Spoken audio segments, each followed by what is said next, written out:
ಇರುವಂತ ನಮ್ಮಂತ ಮೂರ್ಖರು ಯಾರಿಲ್ಲ. ಒಂದ್ ಪಟ್ಟು ನೋಡ್ಕೊಂತಾರೆ, 2 ಪಟ್ಟಿ ಮಾರಾಟ ಮಾಡಿಸ್ತಾನೆ.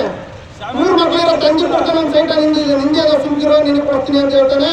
ಇನ್ನೊಂದನೇ ಅವ್ರು ಯಾವ ಅಂಗನವಾಡಿ ಸೈಟ್ ಇರುತ್ತೆ ಅಂತ ನಿನಗೆ ಕೊಡ್ತೀನಿ ಸುಮ್ಕಿರೋ ಅಂತ ಹೇಳ್ತಾನೆ. ಹಿಂಗೆ ಊರು ಆಸ್ತಿ ಮಾರ್ಕೊಂಡು ಸುಮಾರು 66 ಲಕ್ಷ ರೂಪಾಯಿ ಬೆಲೆ ಬಾಳುವಂತ ಸೈಟನ್ನು ಮಾರಾಟ ಮಾಡಿ ಇವತ್ತು ಎಲ್ಲರಿಗೂ 20,000, 50,000, 2 ಲಕ್ಷವನ್ನ ಹಂಚುವಂತ ದುಸ್ಥಿತಿಗೆ ನಿರ್ಮಾಣ ಮಾಡಿದ್ದಾರೆ. ಇವತ್ತು ಬಂಧುಗಳೇ, ಇದನ್ನ ನೀವು ಮಾರಾಟ ಮಾಡಿ ತಪ್ಪು ಅಂತ ಹೇಳ್ತಿಲ್ಲ ನಾವು.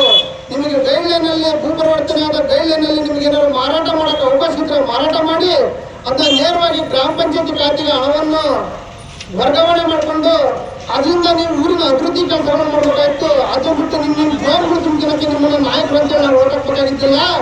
ಇಡೀ ತಾಲೂಕಿನ 61 ಗ್ರಾಮ ಪಂಚಾಯತಿಗಳಲ್ಲಿ ಯಾವ ಸತ್ತುಗಳು ಸಿಎ ಸೈಟ್ಗಳು ಯಾವ್ದಾದ್ರು ಬಟ್ ಮಾಹಿತಿಯನ್ನು ಕಲೆಕ್ಟ್ ಮಾಡಿದ್ರೆ ನೀವು ನಿಮ್ಗೇನು ಹಣತಃ ಧನತಃ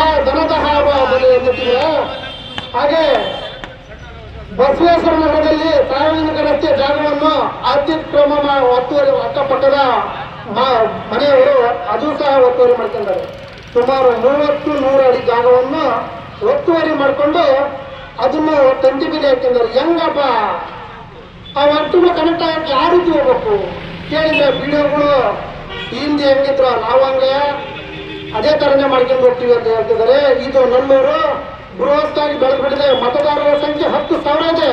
ಪಟ್ಟಣ ಪಂಚಾಯತಿ ಲೆವೆಲ್ ಮನೆಯಲ್ಲಿ 2-3 ಮಕ್ಕಳ ಉದ್ದೇಶಕ್ಕೆ ಇನ್ನು ಉಳಿದಂತ ಎಲ್ಲ ಬಹುನ್ಯಾಸ ವಸತಿ ಉದ್ದೇಶಕ್ಕೋಸ್ಕರ ಪರಿವರ್ತನೆ ಆಗಿರ್ತವೆ.